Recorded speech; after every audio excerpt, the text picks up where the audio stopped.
होने वाला है 10th क्लास का फर्स्ट चैप्टर रासायनिक अभिक्रियाएं।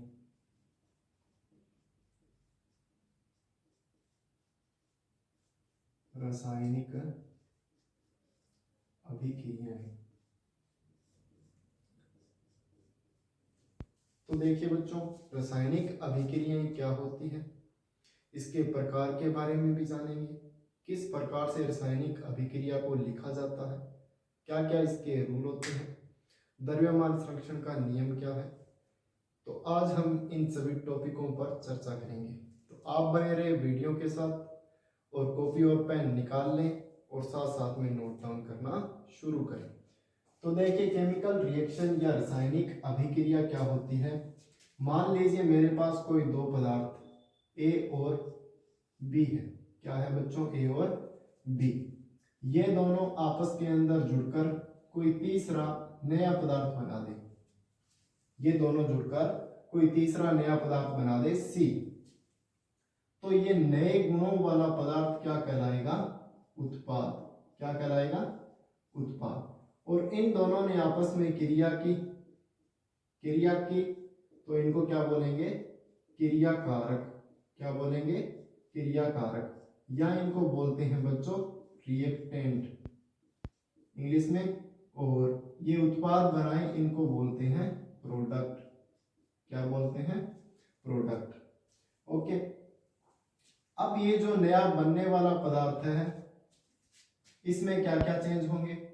इसके ताप में परिवर्तन हो सकता है, इसके रंग में परिवर्तन हो सकता है, या इसकी भौतिक अवस्था में भी परिवर्तन हो सकता है। ठीक है, ताप में भी परिवर्तन हो सकता है, रंग में भी परिवर्तन हो सकता है और अवस्था के अंदर भी परिवर्तन हो सकता है।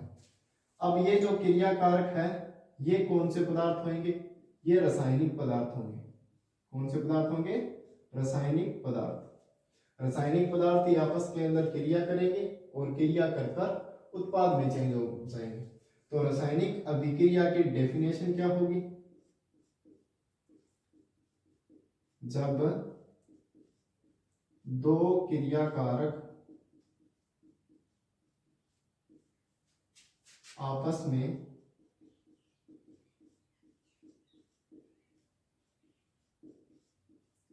क्रिया करके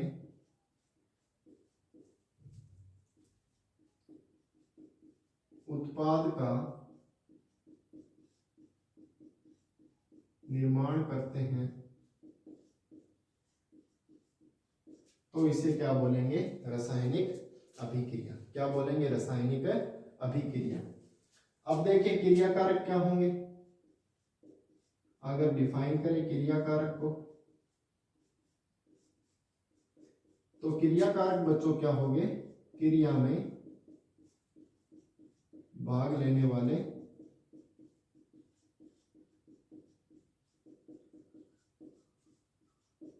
रासायनिक पदार्थ। ओके। और उत्पाद क्या होंगे?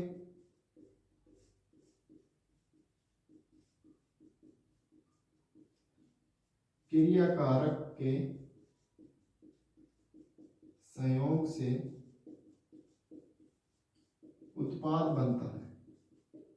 क्रियाकारक के संयोग से उत्पाद बनता है। चलिए मैं आपको एक एग्जांपल देता हूं। जैसे मेरे पास कार्बन है और एक ऑक्सीजन का अणु है। ये कार्बन ऑक्सीजन की उपस्थिति के अंदर दहन करेगा तो कार्बन मोनोऑक्साइड गैस निकलेगी। क्या निकलेगी? Carbon monoxide gas. तो इसके अंदर ये दोनों कार्बन और ऑक्सीजन जब क्रिया कर रहे हैं तो इनको तो हम क्या बोलेंगे? क्रियाकारक। इनको क्या बोलेंगे? क्रियाकारक। और कार्बन और ऑक्सीजन कंबाइन कर कार्बन मोनोऑक्साइड का निर्माण करते हैं, इसको क्या बोलेंगे हम? उत्पाद। क्या बोलेंगे इनको? उत्पाद या प्रोडक्ट। तो इस अभिक्रिया के अंदर क्रियाकारक ये हो गए जो आपस में क्रिया करते हैं और क्रिया कर क्या बनाते हैं? उत्पाद का निर्माण करते हैं। तो ये क्या होगी? रासायनिक अभिक्रिया। क्या होगी? रासायनिक अभिक्रिया। बहुत ही इजी सी इसकी डेफिनेशन है, आप नोट डाउन कीजिए। नोट डाउन कीजिए, पॉज कर लीजिए वीडियो को। कर लिया? मिटा दें? मिटा दें? ओके।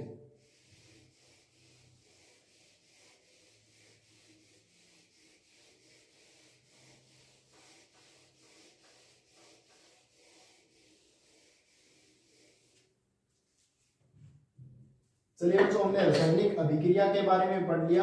अब हम आगे पढ़ते हैं रासायनिक अभिक्रिया को लिखने के रूल क्या होते हैं। What is the rule of chemical reaction to write down.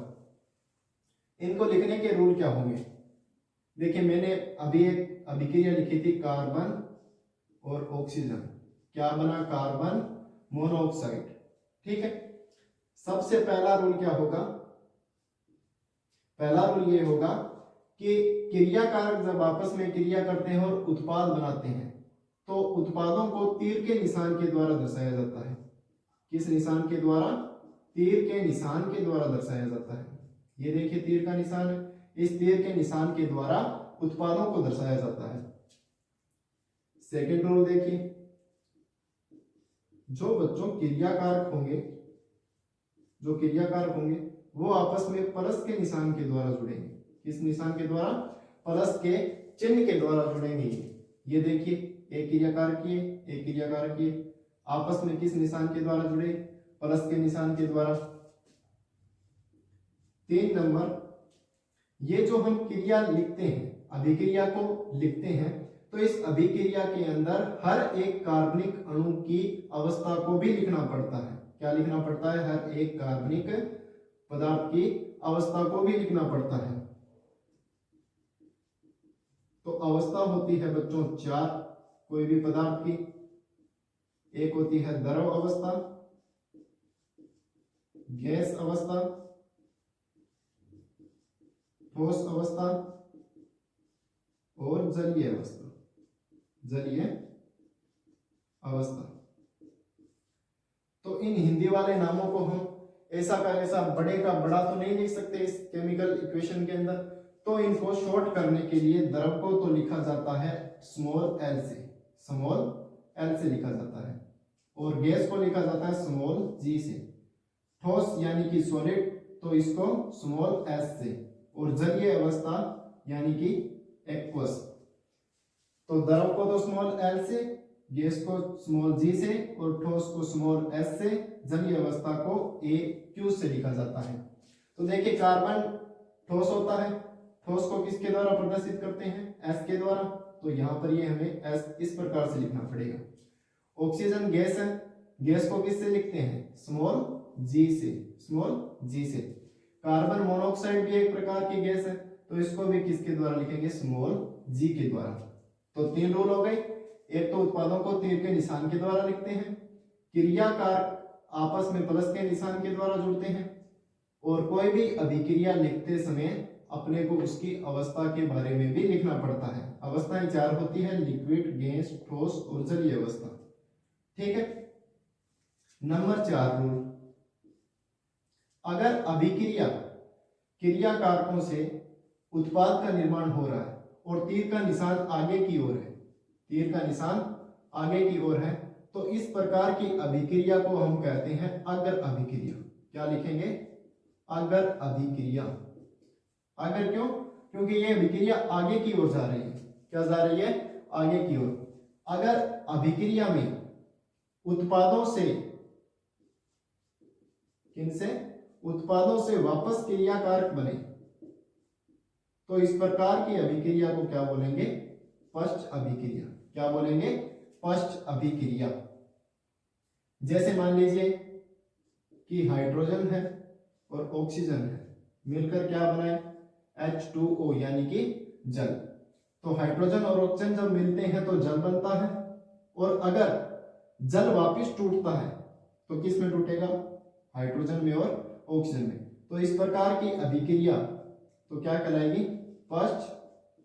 और जो अभिक्रिया आगे जा रही है, ऐसी अभिक्रिया क्या कहलाएगी? अगर अभिक्रिया।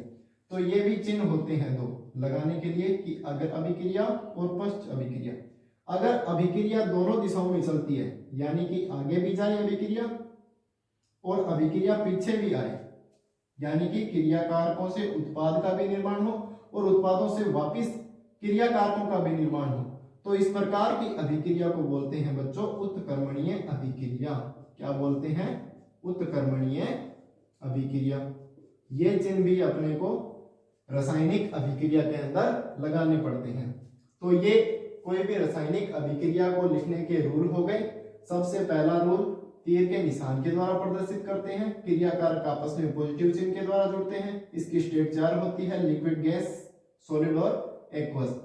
नंबर 4, अगर आगे गई तो फॉरवर्ड रिएक्शन, अगर पीछे आई तो बैकवर्ड रिएक्शन, और आगे भी जा रही है, अगर भी जा रही है, पश्च भी आ रही है, तो इस प्रकार की अभिक्रिया को उत्क्रमणीय अभिक्रिया कहते हैं। क्या कहते हैं इस प्रकार की अभिक्रिया को? उत्क्रमणीय अभिक्रिया। ठीक है बच्चों, तो आपने लिख लिया होगा। मिटा दें, मिटा दें, ओके।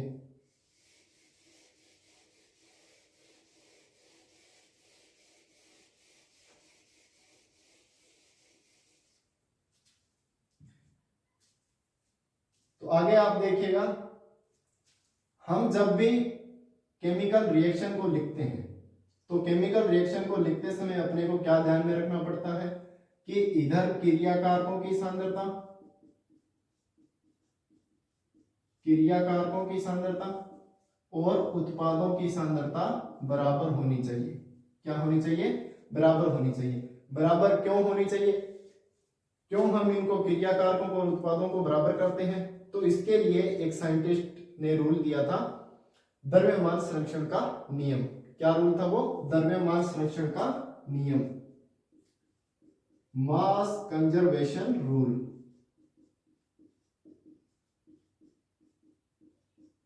द्रव्यमान संरक्षण नियम इंपॉर्टेंट है, परीक्षा के अंदर पूछ सकता है कि द्रव्यमान संरक्षण का नियम क्या होता है, बताइए। तो द्रव्यमान संरक्षण का नियम ये कहता है कि द्रव्य को न तो नष्ट किया जा सकता है और न ही इसे उत्पन्न किया जा सकता है। न तो इसे नष्ट किया जा सकता है, न ही उत्पन्न किया जा सकता है। केवल क्या किया जा सकता है? इसको एक रूप से दूसरे रूप के अंदर स्थानांतरित किया जा सकता है। क्या किया जा सकता है? एक रूप से दूसरे रूप में स्थानांतरित। और ये रूल ये भी कहता है कि इधर क्रियाकारकों की सांद्रता और उत्पादों की सांद्रता बराबर होनी चाहिए। कैसे? कि इधर मान लीजिए कार्बन 1 है, ऑक्सीजन 2 है, तो इधर भी कार्बन 1 होना चाहिए और ऑक्सीजन कितने होने चाहिए? 2 होने चाहिए। अगर इधर ये 4 अणु हैं तो इधर भी 4 होने चाहिए। अगर इधर 10 है तो इधर भी 10 होने चाहिए। इस रूल के अनुसार कि क्रियाकारकों की सांद्रता और उत्पादों की सांद्रता बराबर होनी चाहिए, मतलब इनके नंबर ऑफ मोल्स बराबर होने चाहिए, नंबर ऑफ मोल्स बराबर होने चाहिए। तो द्रव्यमान संरक्षण का नियम आप लिखिए, द्रव्य को न तो उत्पन्न किया जा सकता है, न तो उत्पन्न किया जा सकता है,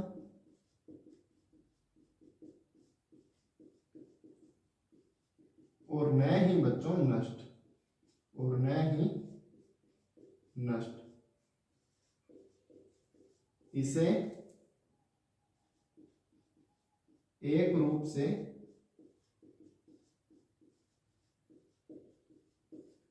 दूसरे रूप में स्थानांतरित किया जा सकता है। एक रूप से दूसरे रूप में स्थानांतरित किया जा सकता है।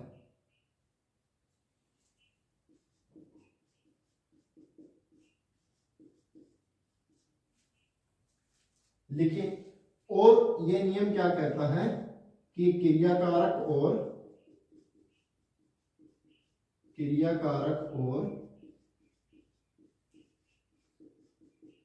उत्पाद की सांद्रता अभिक्रिया में बराबर होनी चाहिए। क्रियाकारक उत्पाद की सांद्रता अभिक्रिया में बराबर होनी चाहिए।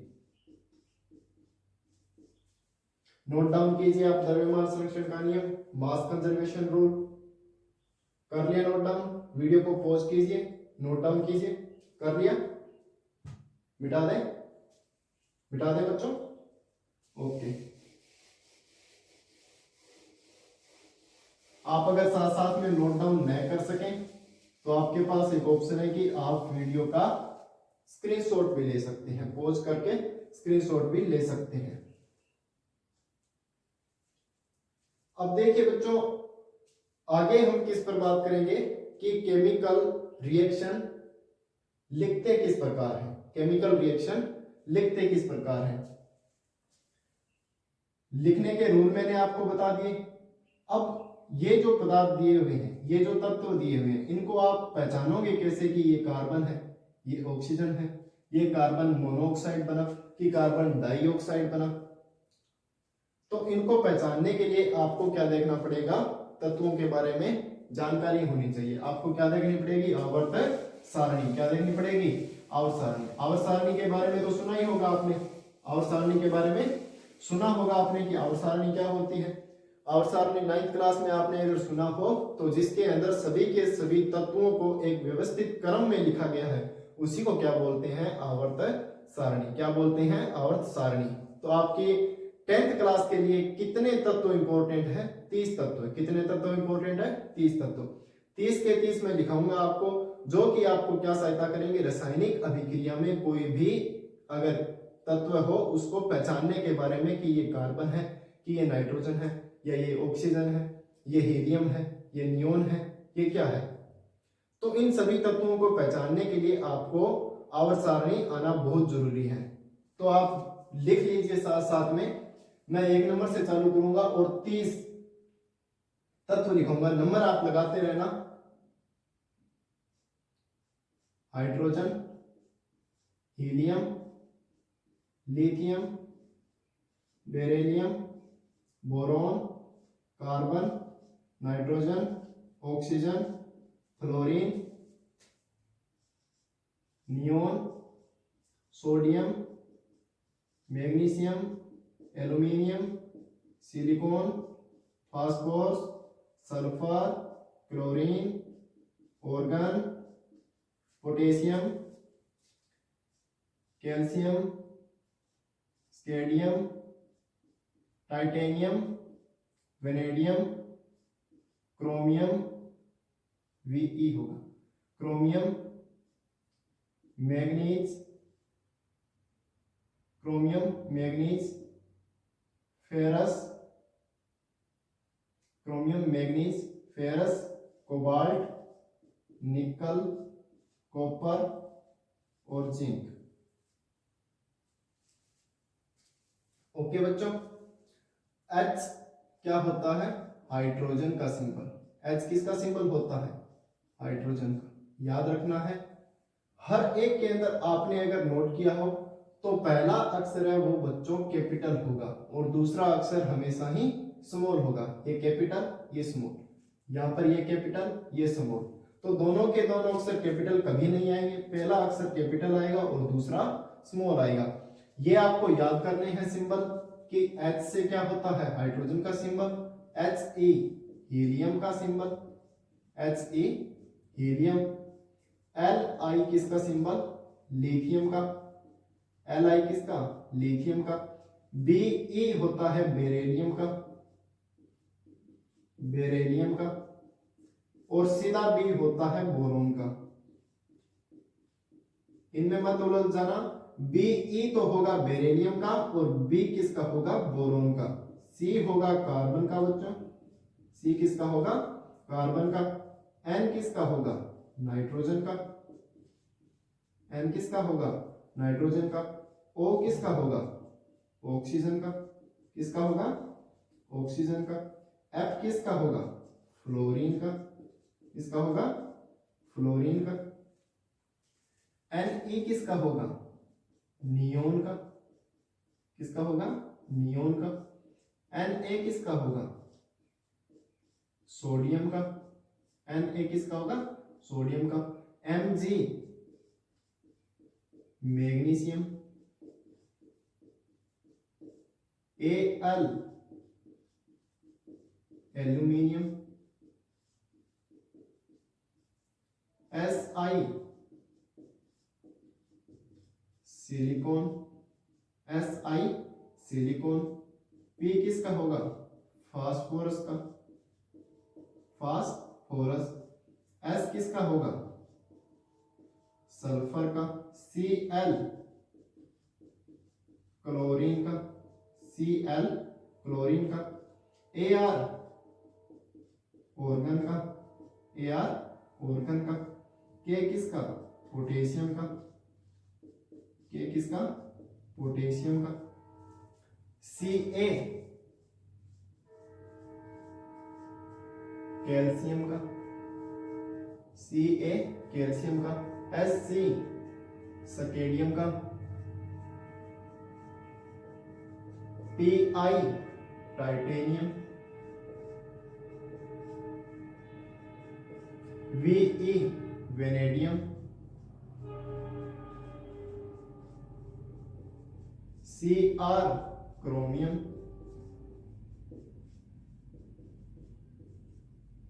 Mn manganese, Fe ferrous, Fe ferrous या इसको बोलते हैं लोहा, लोहा होता है ना अपने घरों के अंदर यूज करते हैं, Fe किसका होगा, लोहे का, या इसको फेरस बोलते हैं, Co कोबाल्ट, Ni निकल,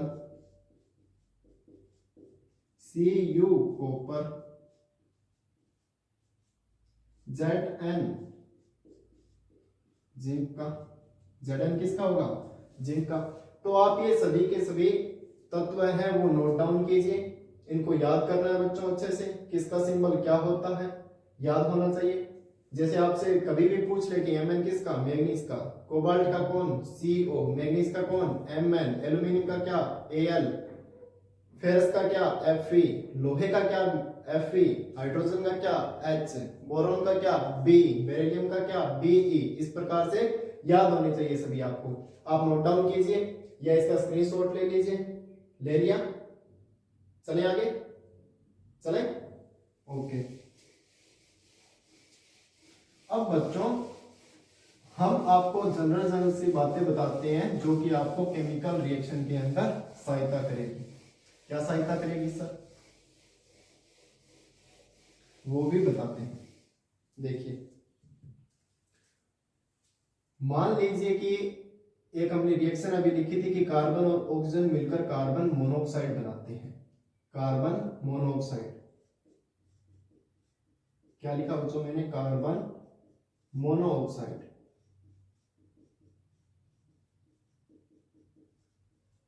अगर कहीं पर एक अणु हो, जैसे ऑक्सीजन का अगर एक ही अणु है तो उसके लिए हमने क्या यूज किया, मोनो, एक अणु हो तो क्या यूज करते हैं, मोनो। और अगर कोई परमाणु के दो अणु हो या तत्व के दो अणु हो तो उसके लिए प्रयोग करते हैं बच्चों डाई। अगर तीन अणु हो तो उसके लिए यूज करते हैं ट्राई, अगर चार हो तो टेट्रा। आपके ये चार इंपॉर्टेंट है, बाकी आगे भी होते हैं जैसे मोनो, डाई, ट्राई, टेट्रा, पेंटा, हेक्सा, हेप्टा, ऑक्टा, नोना, डेका, इस प्रकार से होते हैं, लेकिन आपको जनरली चार ही याद रखने। क्या कि अगर एक तत्व हो तो मोनो, दो हो तो डाई, तीन हो तो ट्राई और चार हो तो टेट्रा। जैसे ये कार्बन और ऑक्सीजन के दो अणु हैं तो अब इसको क्या बोलेंगे, इसको बोलेंगे बच्चों कार्बन, और दो है तो क्या बोले डाई, तो क्या बन जाएगा कार्बन डाई ऑक्साइड, क्या बन जाएगा कार्बन डाई ऑक्साइड। ठीक है, आपको पता है कि सी सिंबल किसका होता है, कार्बन का, ओ किसका होता है, ऑक्सीजन का, तो यहाँ पर ऑक्सीजन नहीं लिखेंगे, क्या लिखेंगे डाई ऑक्साइड, क्या लिखेंगे डाई ऑक्साइड। और देखिए जैसे अगर कहीं पर OH आ जाए, क्या आ जाए OH, तो उसको क्या बोलेंगे हाइड्रोक्साइड, क्या बोलेंगे बच्चों हाइड्रोक्साइड, याद रखना। जैसे होता है ना sodium hydroxide NaOH, calcium hydroxide CaOH2, ठीक है। जैसे Fe2OH होल ट्वाइस 3, ये फेरस हाइड्रोक्साइड। Na किसका सिंबल सोडियम का और OH माने हाइड्रोक्साइड, तो सोडियम हाइड्रोक्साइड। Ca किसका सिंबल कैल्शियम का और OH यानी कि हाइड्रोक्साइड। Fe किसका फेरस का और OH यानी कि हाइड्रोक्साइड, तो क्या बन गया फेरस हाइड्रोक्साइड। इस प्रकार से नामकरण के अंदर भी ये जरूरी है, तो आपको ये जनरल सी चीजें आनी चाहिए। और अगर बात करें तो देखिए अब इनको अगर एक हो तो मोनो, दो हो तो डाई, तीन हो तो ट्राई, चार हो तो टेट्रा।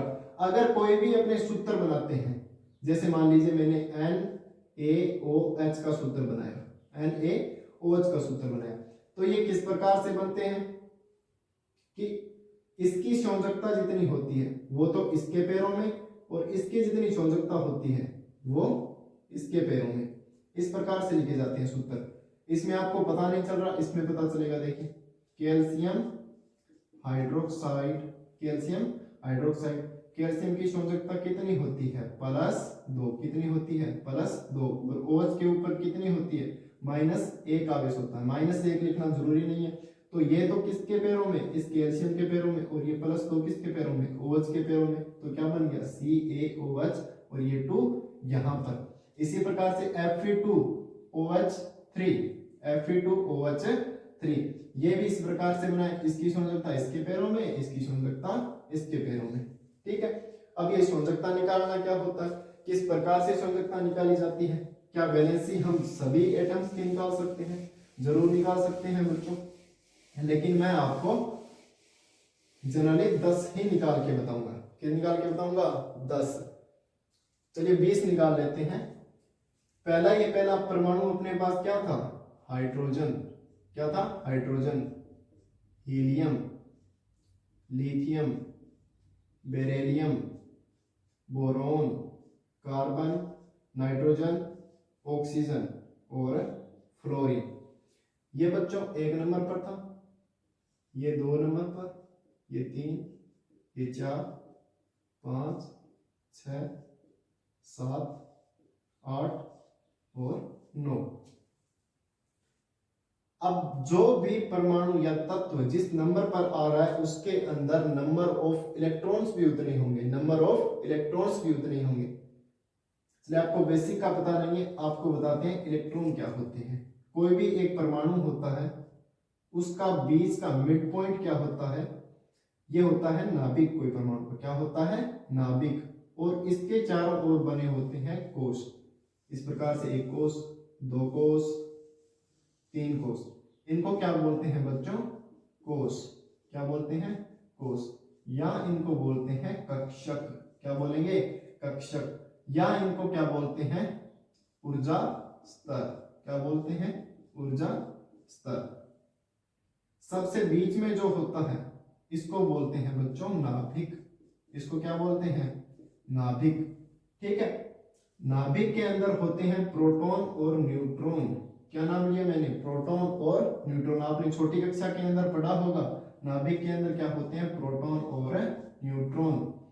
और इस नाभिक के चारों ओर कौन चक्कर लगाते हैं, तो इलेक्ट्रॉन। इस प्रकार से इलेक्ट्रॉन, ये इलेक्ट्रॉन भरे रहते हैं। ठीक है,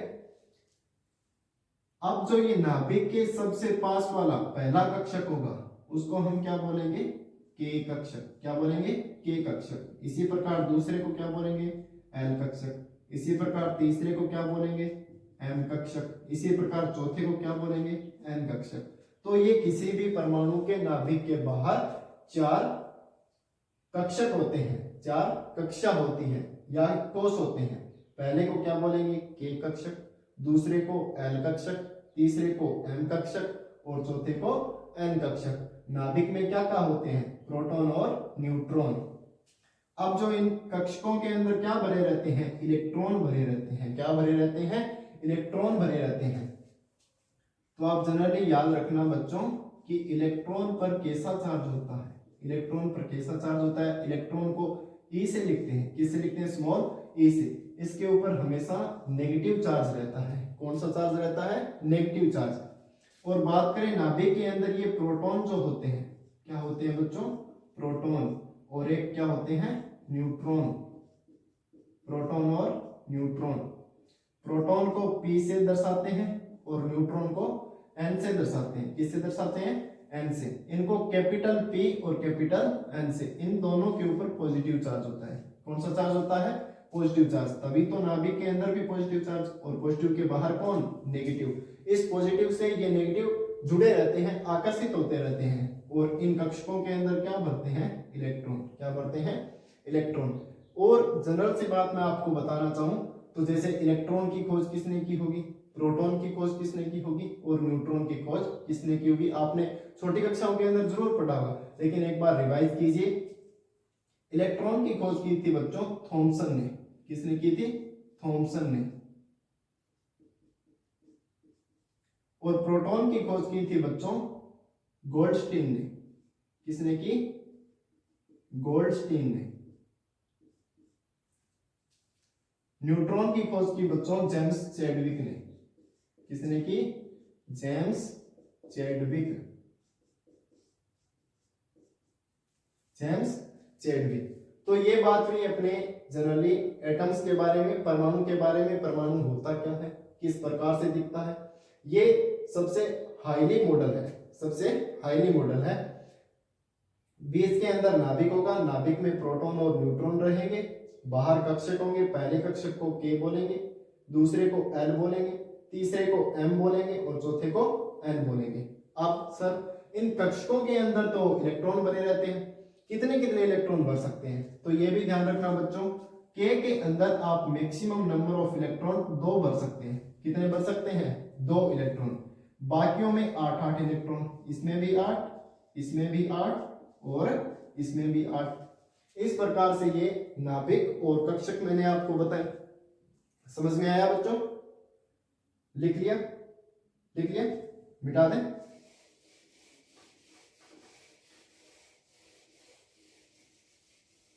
अब मैं आपको बता रहा था कि संयोजकता क्या होती है। क्या बता रहा था, संयोजकता क्या होती है या वैलेंसी क्या होती है। संयोजकता या इंग्लिश में बोलते हैं इसको वैलेंसी। क्या बोलेंगे, वैलेंसी।